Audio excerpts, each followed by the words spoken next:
Hello আসসালামু আলাইকুম, আশা করি সবাই ভালো আছেন। আজকে আমরা ট্রাই করব আড়ং ডেইরি লাবান এবং হচ্ছে প্যারাগনের ডেইরি লাবান, এবং দুটোর প্রাইসই হচ্ছে 35 টাকা এবং দুটোই 250 ml এর হচ্ছে ড্রিঙ্ক। তো চলুন আমরা আনপ্যাক করে দেখি। এটা হচ্ছে আড়ংয়েরটা আমি আনপ্যাক করছি। এখানে একটা প্লাস্টিক দেওয়া থাকে, সেটা আমি আগেই খুলে নিয়েছি যাতে আপনাদের সুবিধা হয়, আমার ভিডিও করতে সময় কম লাগে। এবং এটা হচ্ছে প্যারাগনের লাবান। তো দুটোই আমি হচ্ছে এখানে গ্লাসে ঢালবো। প্রথমে আমরা হচ্ছে আড়ংয়েরটা ঢালি। আমরা একটু ক্লোজ আনি। প্রথমে আমরা কিন্তু ঝাঁকিয়ে নিয়েছি এই লাবানগুলো, ঝাঁকিয়ে নেওয়ার পরে তারপরেও এগুলো এবার আমরা ঢালছি হচ্ছে প্যারাগনের লাবান।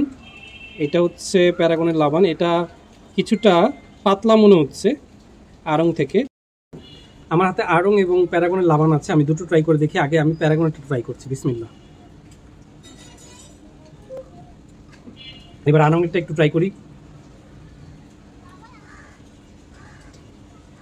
দুটো ড্রিঙ্কই কিন্তু অ্যাজ এ লাবান আপনি পছন্দ করবেন, তবে আমার কাছে এটা একটু পাতলা মনে হচ্ছে, এটা একটু ঠিক বা ঘন মনে হচ্ছে। তবে আপনি যদি লাবান হিসেবে খান বা ড্রিঙ্ক লাবান হিসেবে খান, তাহলে হচ্ছে আমার কাছে প্যারাগনেরটাই বেশি ভালো লেগেছে, বিকজ এটা একটু নোনতা নোনতা আর এটা একটু মিষ্টি মিষ্টি, একটু ঘন। তবে আপনি রিয়েল লাবানের ফিলটা পাবেন প্যারাগনের যে ড্রিঙ্কটা আছে লাবানের এটাতেই। তো আপনারাও চাইলে ট্রাই করতে পারেন, হয়তো আপনাদের কোনটা ভালো লাগবে অবশ্যই কমেন্টে জানাবেন। থ্যাংক ইউ সবাইকে, আসসালামু আলাইকুম।